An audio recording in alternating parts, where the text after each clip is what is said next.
ஓம்.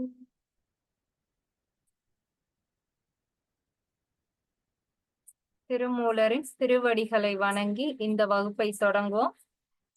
நம்ம திருமந்திரத்துல 2ஆம் தந்திரம் வந்துட்டோம். அதுல 3வது தலைப்பு லிங்க புராணம். லிங்க புராணம் நம்ம ஏற்கனவே பார்த்துட்டோம்.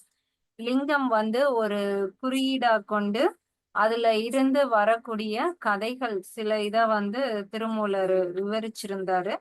அதுல கடைசியா நாம ஒரு பாடல் பார்த்தோம் கடைசி வகுப்புல. அந்த பாடலை சரியா விளக்கம் நம்ம சொல்லி புரிஞ்சுக்கலையோ அப்படின்னு ஒரு எண்ணம் வந்தனால இன்னைக்கு அந்த ஒரு பாடலை மட்டுமே கொஞ்சம் நல்லா விளக்கமா பார்த்துட்டு அதுக்கப்புறம் அடுத்த வகுப்புல அடுத்த தலைப்புக்கு போகலாம் அப்படிங்கிறதுனால இன்னைக்கு அதே பாடலை திரும்ப பார்க்கலாம். ஓடி எல்லாம் ஒருங்கிய தேவர்கள் வாடி முகமும் வருத்தத்து தாம் சென்று நாடி இறைவா நம என்று கும்பிட ஈடு இல் புகழோன் எழுக என்றானே.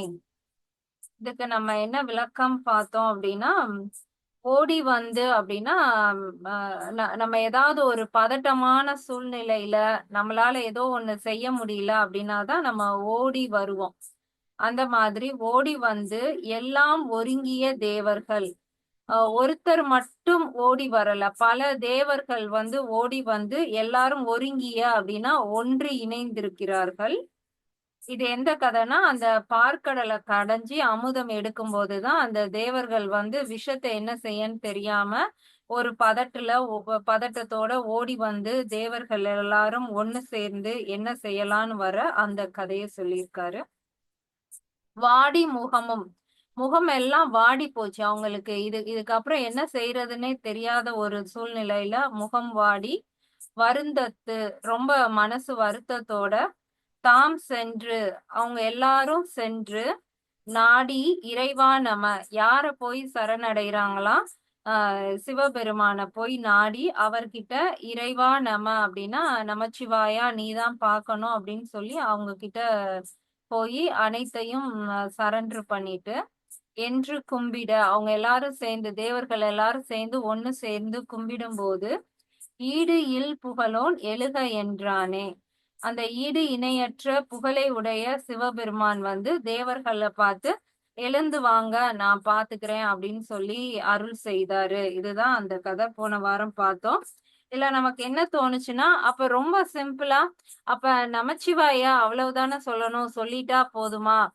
அந்த நமச்சிவாயில கூட எந்த ஸ்பெல்லிங் மிஸ்டேக்கும் இல்லாம நாம இச்சு வருமா வராதா குறிலா நெடிலா அதெல்லாம் கிளியர் பண்ணிக்கிட்டோம். இவ்வளவுதானே அப்படிங்கிற ஒரு மன முடிவுக்கு நம்ம போன வகுப்புல வந்தோம்.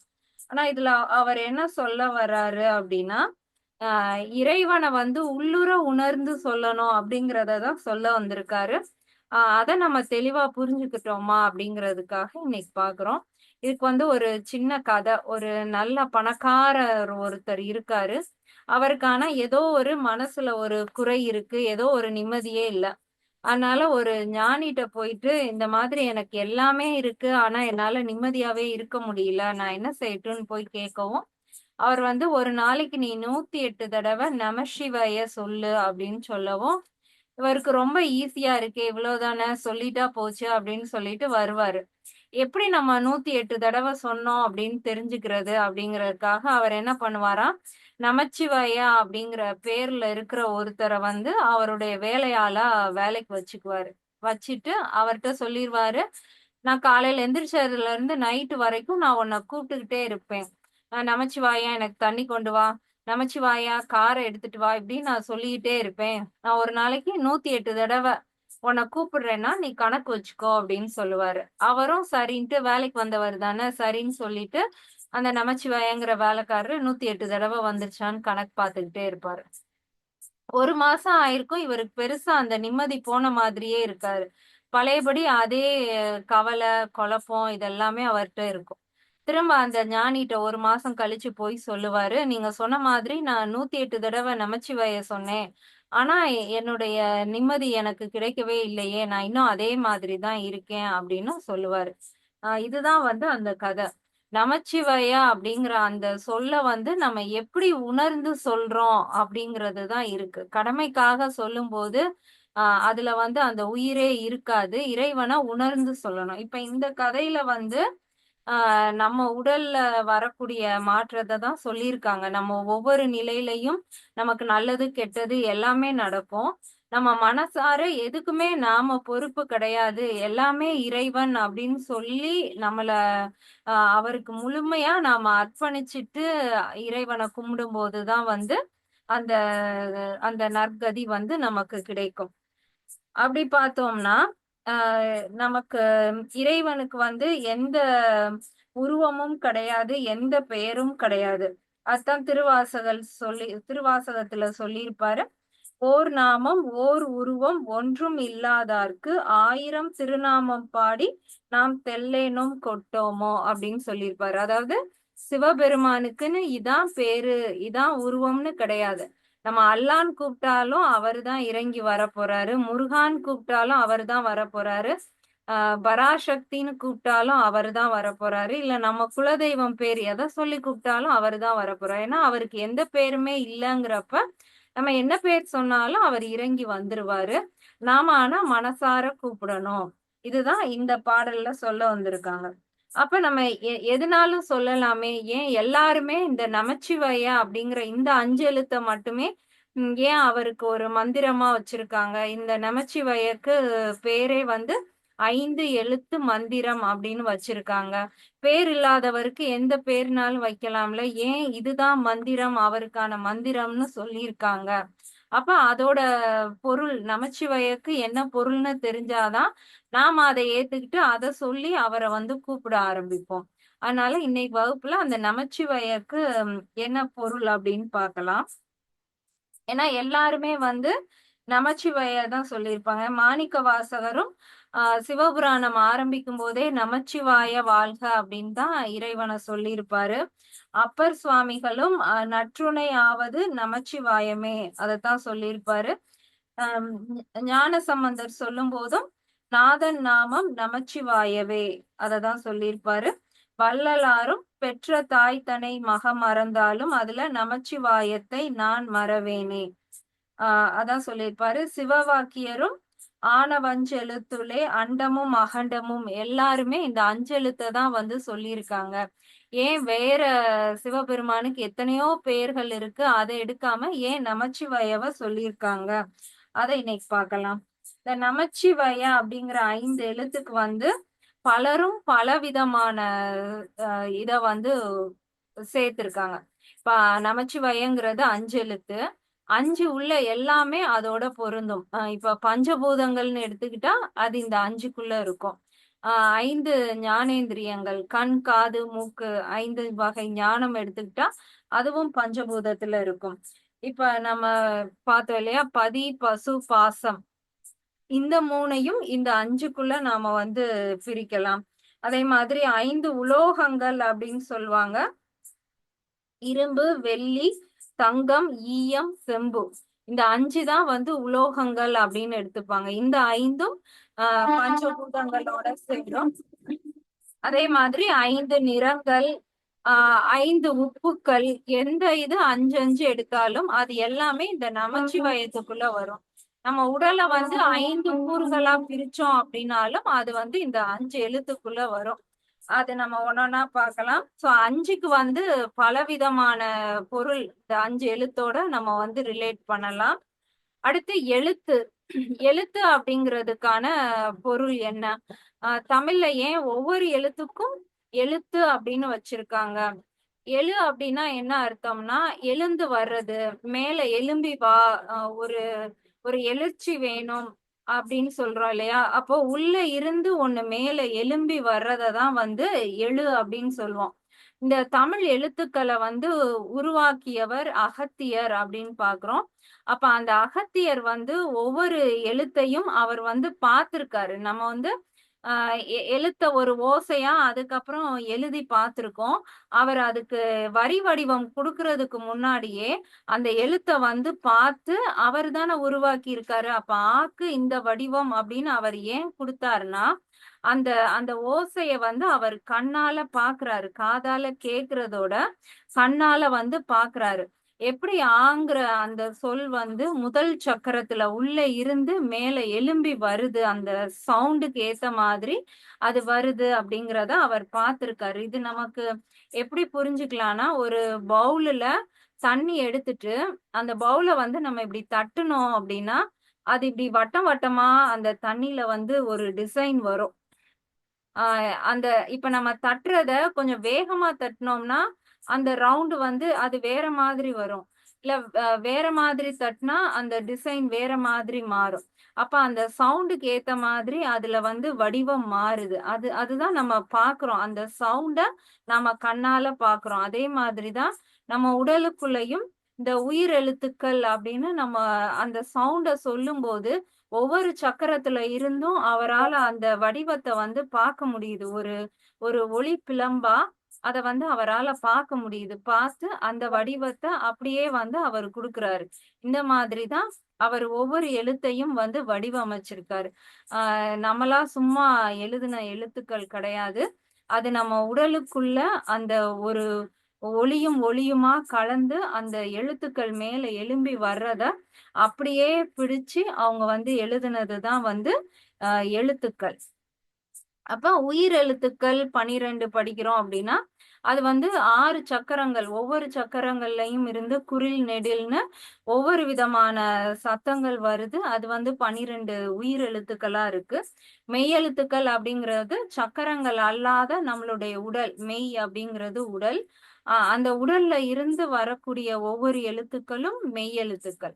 இப்ப நம்ம உடல வந்து செரிமான மண்டலம், இரத்த ஓட்ட மண்டலம், ஆ ஆ அப்புறம் நரம்பு மண்டலம், இப்படி ஏகப்பட்ட மண்டலங்கள் இருக்கு இல்லையா? அது மாதிரி 18 மண்டலங்களா, எலும்பு மண்டலம், தசை மண்டலம்னு 18 மண்டலங்களா பிரிச்சோம் அப்படின்னா, ஒவ்வொரு மண்டலத்துல இருந்து ஒவ்வொரு விதமான சத்தங்களும் மேல எழும்போது, ஒவ்வொரு விதமான வடிவத்துல எழுந்து வர்றத தான் வந்து நம்ம எழுத்துக்கள் அப்படின்னு சொல்லி குடுத்திருக்காங்க. அதுதான் எழுத்துக்கான பொருள்.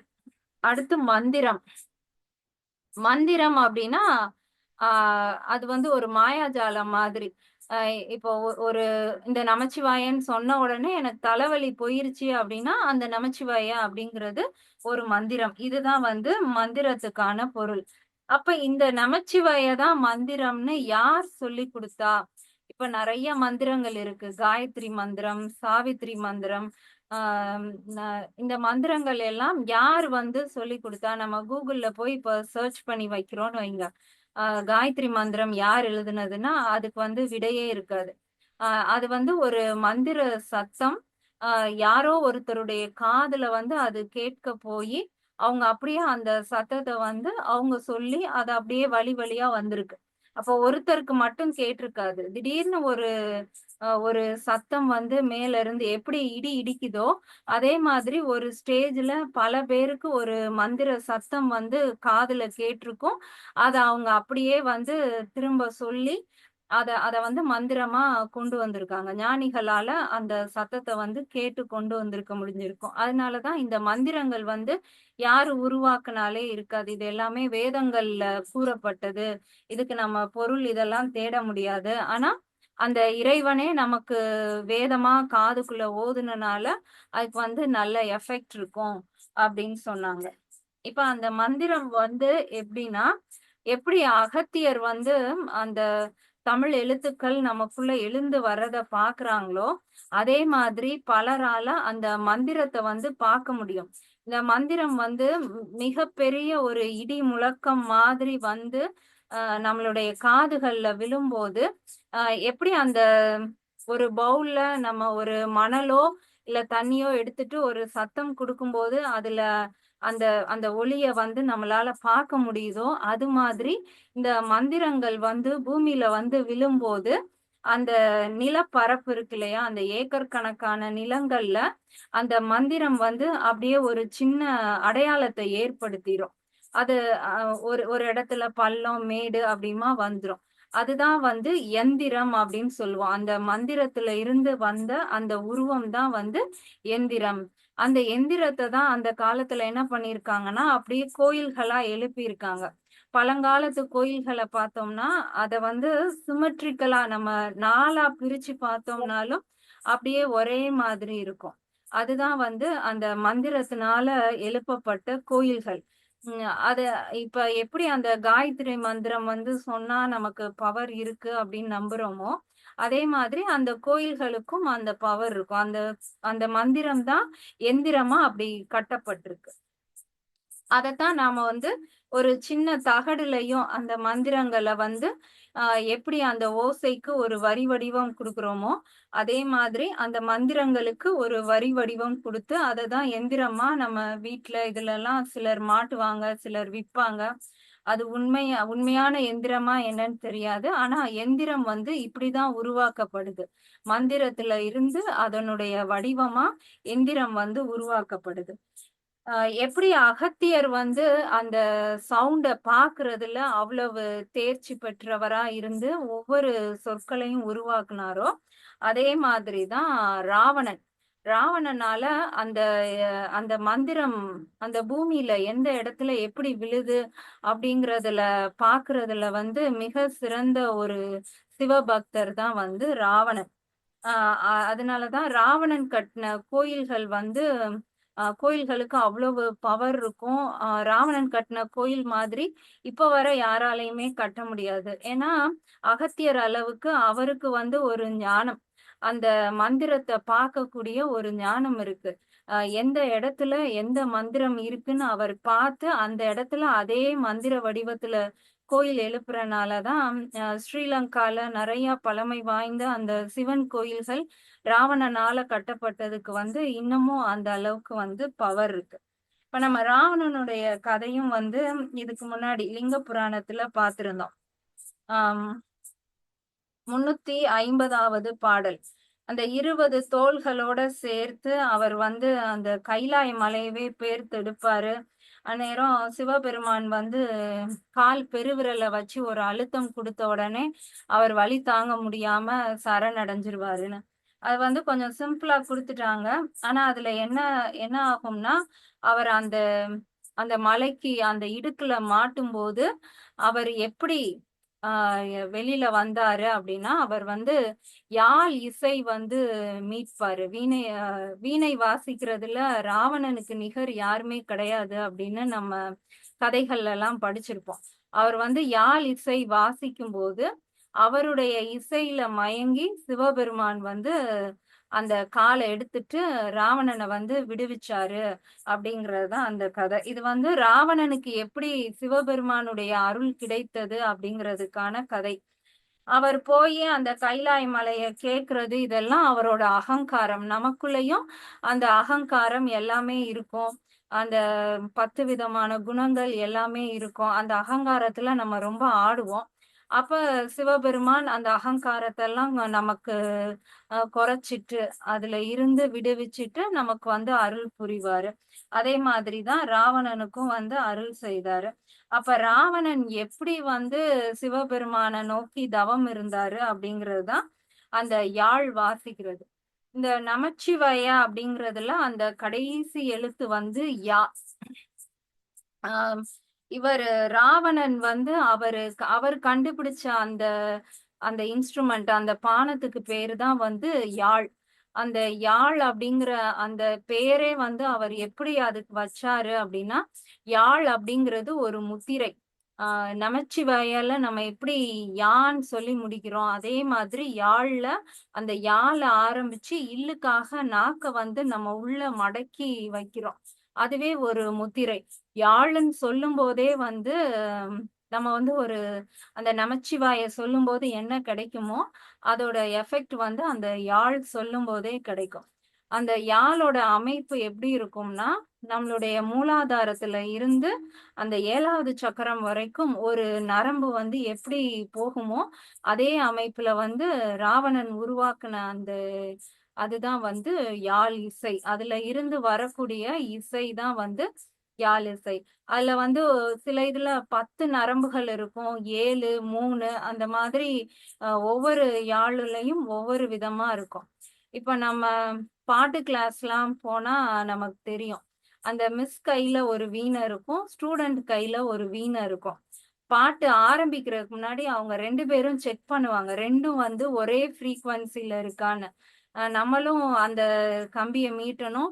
அவங்களும் அந்த கம்பிய மீட்டுவாங்க. செக் பண்ணுவாங்க. ஒண்ணு டைட் பண்ணி, லூஸ் பண்ணி, அப்புறம் ஒரு ஸ்டேஜ்ல கரெக்ட்ன்பாங்க. 2ம் ஒரே ஃப்ரீக்வன்சிக்கு வந்துருச்சுன்னு.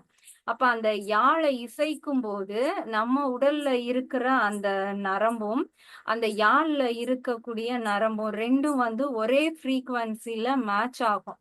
மேட்ச் ஆகும்போது, உள்ள என்ன நாதம் நமக்குள்ள கேக்குதோ, அதே நாதத்த அவரால அந்த யாழ்ல வந்து மீட்ட முடியும்.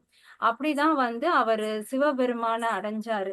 அந்த கதைய தான் வந்து அந்த பாடல்ல வந்து குடுத்திருக்காங்க. அவர் அந்த யாழ மீட்டே வந்து உள்ள இருக்கக்கூடிய அந்த சிவன வந்து அடைஞ்சிருக்காரு. இதுதான் அந்த கதை. அப்ப அந்த யாழ் அப்படிங்கிற சொல்லுக்கு வந்து அவ்வளவு தூரம் முக்கியத்துவம் இருக்கு அப்படிங்கிறதுக்காக இந்த கதை. அப்ப இப்ப நம்ம 5 எழுத்து மந்திரம் அப்படிங்கிறதுக்கு பொருள் பார்த்துட்டோம். இப்ப அந்த 5 எதெல்லாம் வந்து குறிக்குது அப்படின்னு பார்க்கலாம். இப்ப நம்ம பஞ்சபூதங்கள் எடுத்துக்கிட்டோம் அப்படின்னா, நான் வந்து நிலம். கீழ இருக்கக்கூடியது நிலம். நம்ம உடல்லயும் கீழ இருக்கக்கூடியது. இடுப்புக்கு கீழ உள்ள இந்த கால் இது எல்லாமே நிலபூதம். இது எல்லாமே நாக்குரியது. ஏன் இது எல்லாமே நாக்குரியது அப்படின்னா, இப்ப ஒரு நிலத்த வந்து நமக்கு ஒரு குத்துறோம் அப்படின்னா, நிலத்துக்கே உரிய ஒரு சவுண்ட் எப்படி இருக்கும்னா, நங்குன்னு இருக்கும். நம்ம இப்ப உலக்கைய வச்சு உரல்ல இப்படி குத்தும்போது வரக்கூடிய சத்தம் வந்து நங்கு. அந்த நங்கு, நங்கு, நங்கு அப்படிங்கிற சத்தம் நம்ம உடல்ல இயற்கையாவே இடுப்புக்கு கீழ் பகுதியில கேட்டுக்கிட்டே இருக்கும். இது எல்லாமே நிலபூதத்துக்கான சத்தம். அடுத்து நாக்கு மேல உள்ளது மா. நம்மளுடைய மடி அப்படின்னு சொல்றோம் இல்லையா? அதுதான் வந்து மாக்குரியது. இது வந்து நீர் பூதத்துக்கான இது நீர் நிலத்துக்கு மேல வர்றது நீர். அந்த தண்ணியில வரக்கூடிய சத்தம் எதுனா மங்கு மங்கு அப்படிங்கிற சத்தம் தான் வந்து நீர்ல வரும். அப்ப நம்மளுடைய மடியில வரக்கூடிய சத்தம் வந்து மா.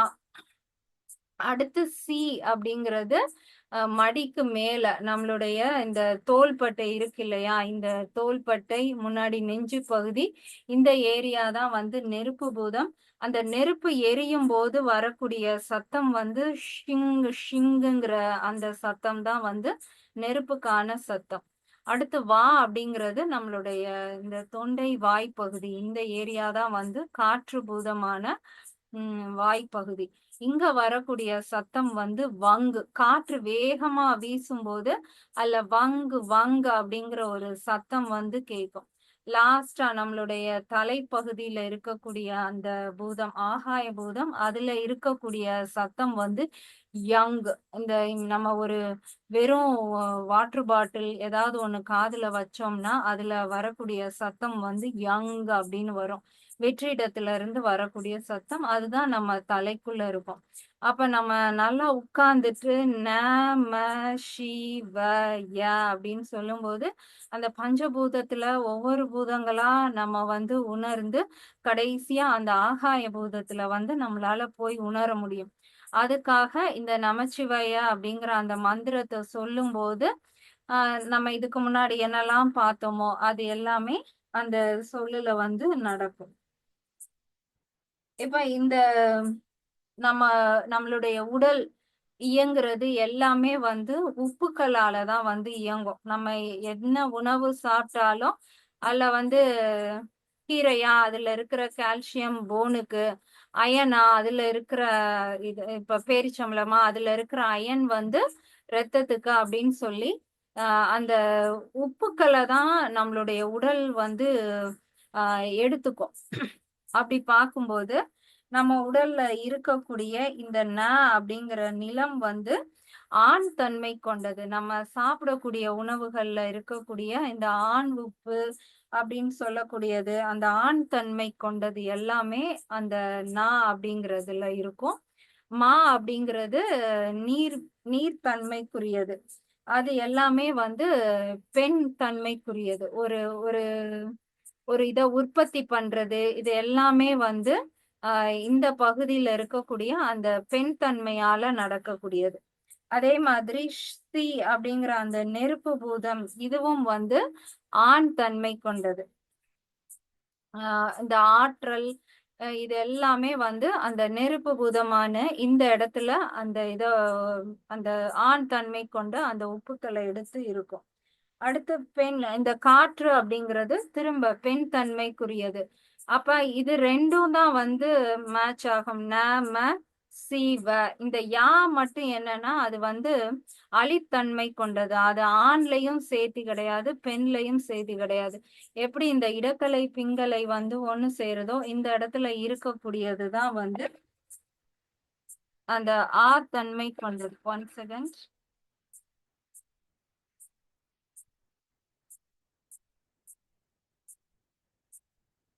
இதுதான் வந்து அந்த அலித்தன்மை கொண்டது. இப்ப இந்த அலிக்குள்ள என்ன அடங்கும்னா ஆண் பெண் எல்லாமே வந்து இந்த ஒரு தன்மைக்குள்ள வந்து அடங்கும்.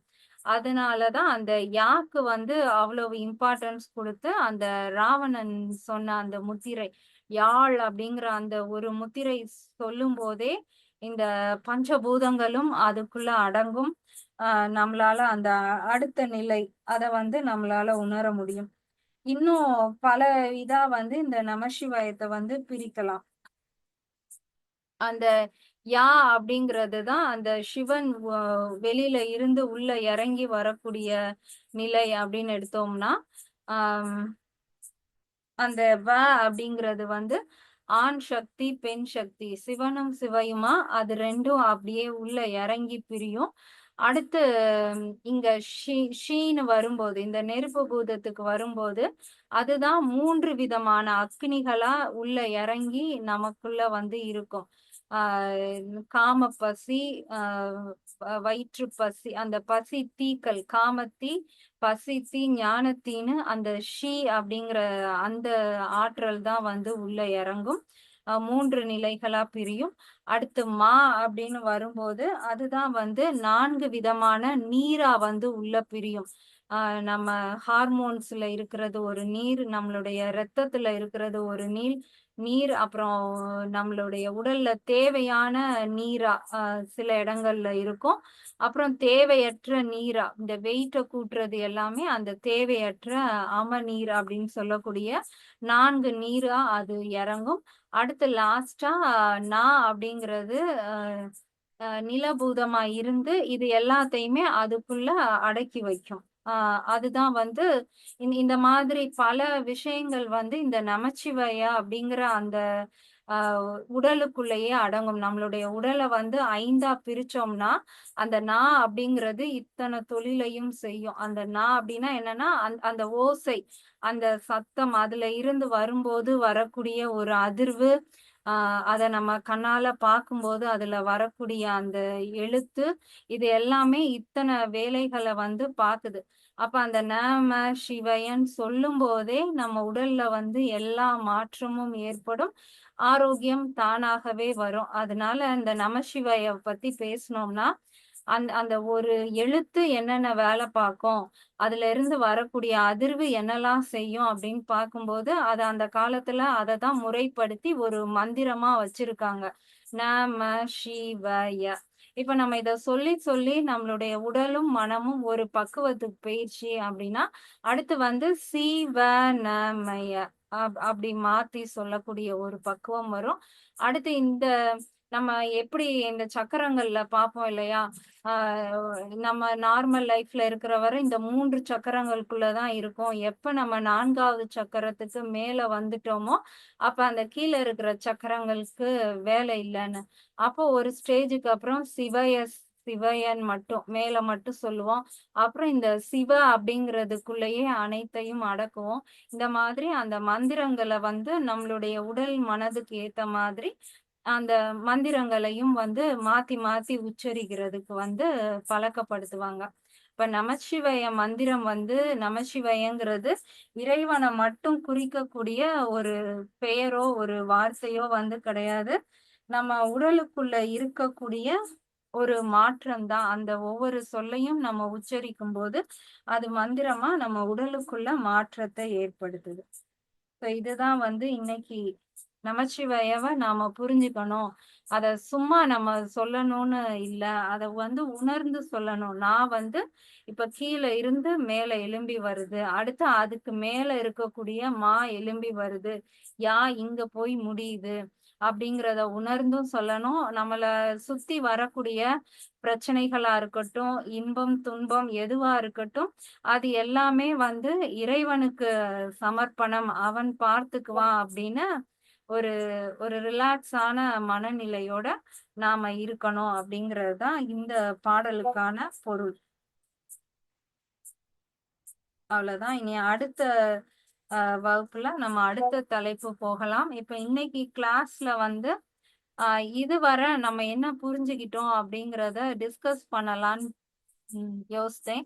ஏன்னா இந்த போன பாடல் பார்க்கும்போதுதான் நம்ம சரியா தெரிஞ்சுக்கலையோ அப்படிங்கிற ஒரு டவுட் வந்தது. அதனால இப்ப நீங்க என்ன ஃபீல் பண்றீங்க, எப்படி இருக்குங்கிறத சொன்னீங்கன்னா நம்ம அடுத்த கிளாஸ் இன்னும் கொஞ்சம் நல்லா கொண்டு போகலாம் அப்படிங்கிறதுக்காக. இல்ல நம்ம இப்படி இருந்தோம், இப்படி மாறி இருக்கோம் அப்படின்னு நம்ம உணர்றதுக்கும் இது ஒரு வாய்ப்பா இருக்கும். அதனால உங்களுடைய கருத்துக்களை சொல்லுங்க.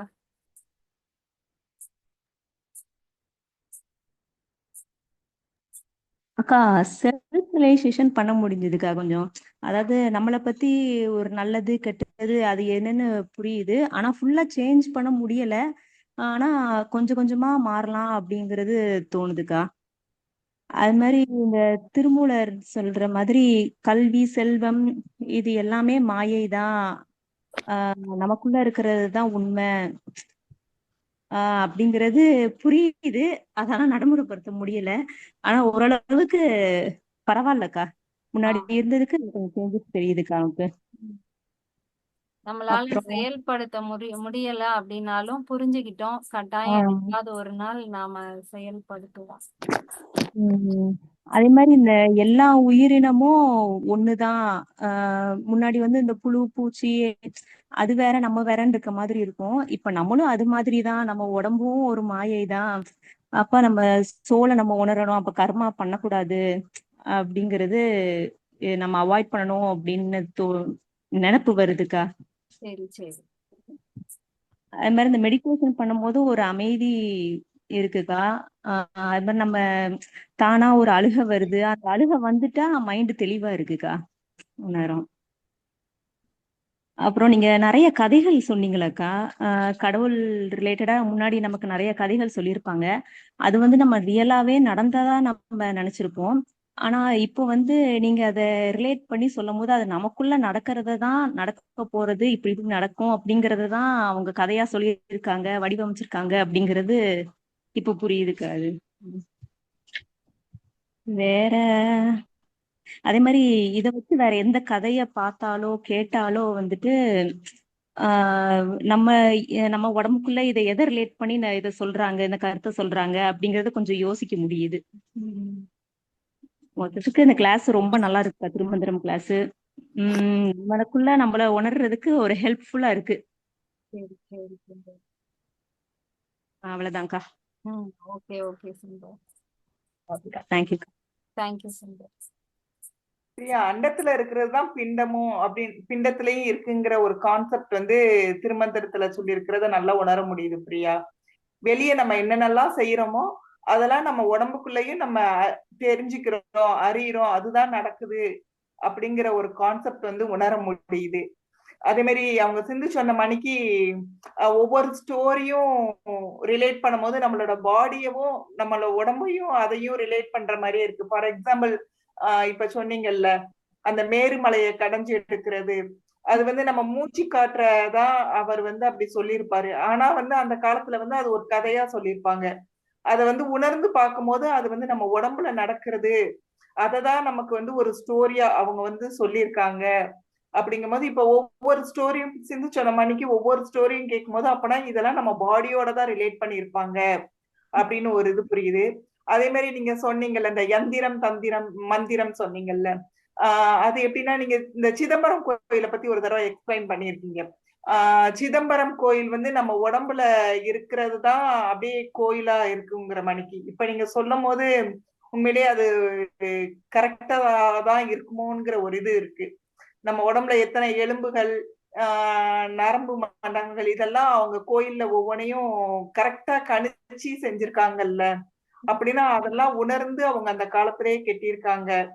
ஆஹ் சில இதெல்லாம் நமக்கு அது ஆச்சரியப்படுத்துது. இந்த கதைகள் மூலியமா வந்து நிறைய நம்ம தெரிஞ்சுக்கிறோம் வெளியில இருக்கிறத. இத்தனை நாளும் அது வந்து ஒரு கதை அப்படின்ற மணிக்கு நினைச்சிருந்தோம்.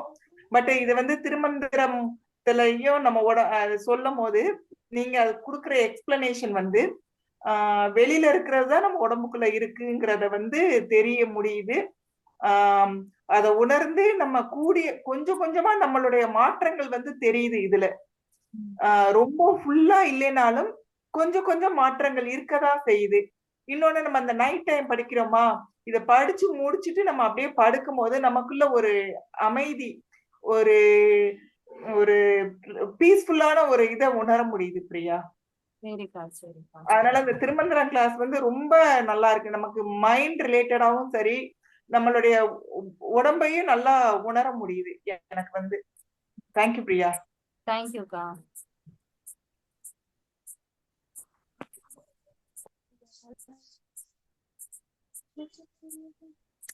பிரியா, ஆக்சுவலி என் ஃப்ரெண்டு ஒருத்தவங்க தான் சஜஸ்ட் பண்ணாங்க திருமந்திரம் லேர்ன் பண்ணுங்க அப்படின்னு சொல்லிட்டு. அது வந்து ஆக்சுவலி CERN அந்த ஆர்கனைசேஷன் இருக்கும் ஆஸ்திரேலியால இல்லையோ, அந்த இதுல வந்து எல்லா சயின்டிஸ்ட் ரிசர்ச் பண்றவங்களுக்கு சொல்லுவாங்களாம். ஆக்சுவலா நீங்க வந்து கண்டிப்பா வந்து திருமந்திரம் வந்து லேர்ன் பண்ணுங்க அப்படின்னு சொல்லுவாங்களாம். அப்ப வந்து ஏன் அப்படி அப்படின்னு சொல்லி இது பண்ற நேரம் தான் அதுல இல்லாத விஷயமே எதுவுமே கிடையாது அப்படின்னு சொல்லிட்டு. சோ அது வந்து எனக்கு திருமந்திரம்ங்கிறது ஒரு கியூரியாசிட்டி வந்து ரொம்ப இருந்துச்சு.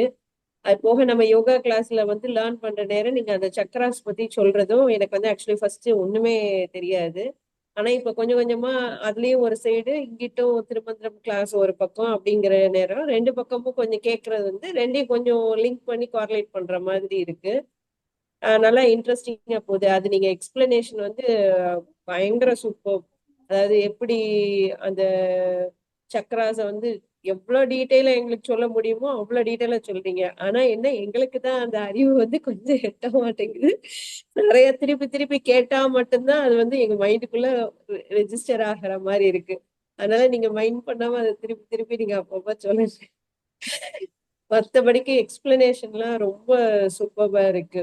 அதாவது அந்த நேரம் மொமெண்ட்ல கேட்கிற நேரம் எல்லாமே விளங்குன மாதிரி இருக்கு. அப்புறம் கொஞ்ச நேரம் கழிச்சு யோசிச்சு பார்த்தோம்னா இதா இருக்குமோ அதா இருக்குமோ அப்படிங்கிற மாதிரி இருக்கு. அப்புறம் திருப்பி அதே வீடியோவை நாங்க திருப்பி அதுக்காக போய் பாக்குற மாதிரி இருக்கு. அப்ப கொஞ்சம் விளங்குற மாதிரி இருக்கு. சோ அது ஒரு மாதிரி இன்டெப்தா லேர்ன் பண்றதுக்கு ஒரு நல்ல இதா இருக்கு. அப்புறம் இதுல வந்து என்னதான் சொல்லியிருக்காங்க அப்படிங்கிற ஒரு கியூரியாசிட்டி வந்து ஒவ்வொரு பாட்டுலயும் வருது. அந்த ஒவ்வொரு தந்திரங்களா நம்ம போக லைக் அதுல வந்து என்னதான் சொல்லியிருக்காங்க திருமந்திரத்துல நம்ம அதை தெரிஞ்சுக்கோமே அப்படிங்கிற ஒரு கியூரியாசிட்டியும் இருந்துகிட்டே இருக்கு. சோ அதனால இது ரொம்ப இன்ட்ரெஸ்டிங்கா இருக்கு. Okay. Thanks Priya. Thank you Sudha.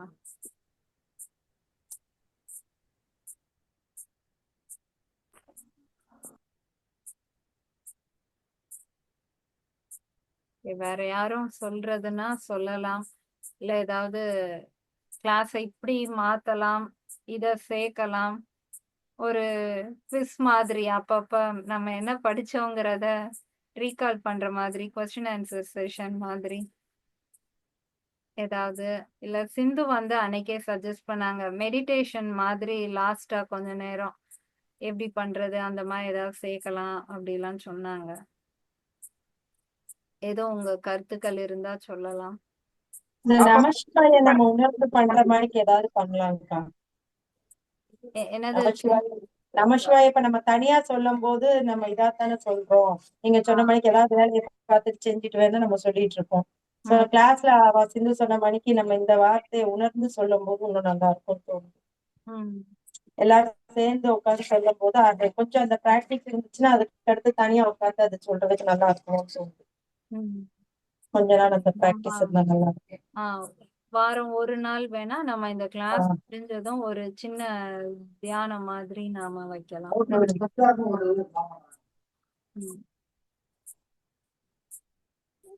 சரி, ஓகே. வேற ஒண்ணும் இல்லைன்னா நம்ம கிளாஸ் முடிச்சுக்கலாம்.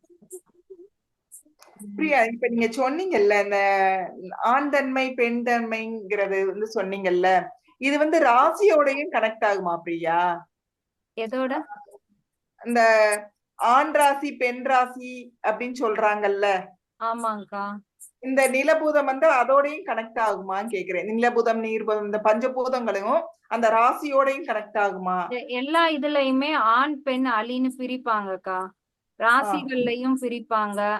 அப்புறம் இந்த பஞ்சபட்சியிலையும் எல்லாத்துலயுமே பிரிப்பாங்க. ஆனா எல்லாமே ஒரே மாதிரி வராது.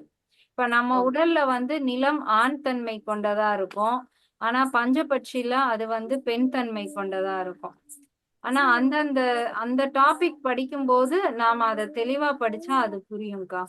ஆனா எல்லாமே அது ஆணா பெண்ணா, ஏன்னா இப்ப நம்ம எப்படி இந்த உலகம் எல்லாமே உலகத்துல பார்க்கக்கூடியது எல்லாமே பஞ்சபூதங்களால ஆனது அப்படின்னு பாக்குறோம். இது வந்து ஒரு கான்செப்ட். இன்னொன்னு வந்து எல்லாமே இருமை தத்துவங்களால ஆனது. ஒண்ணு அது சூரியனை சார்ந்திருக்கும், இல்ல சந்திரனை சார்ந்திருக்கும். அதுவும் ஒரு கான்செப்ட் தான். அப்ப இந்த பஞ்சபூதத்தையே நாம சூரியன் சந்திரனுக்குள்ள ரெண்டா பிரிச்சிடலாம். அப்ப எல்லாத்துலயும் அந்த ஆண் பெண், சூரியன் வந்து ஆண், சந்திரன் வந்து பெண். அப்புறம் இரண்டுக்கும் இல்லாத ஒரு தன்மை கொண்டது அலி. இந்த மாதிரி எல்லாத்துலயுமே இருக்கும்க்கா. ஓ சரி. ராசிகள்லயும் வரும். புதன் வந்து அலித்தன்மை கொண்டதா வரும். ஓகே பிரியா. உம் ஓகே பிரியா, புரியுது பிரியா.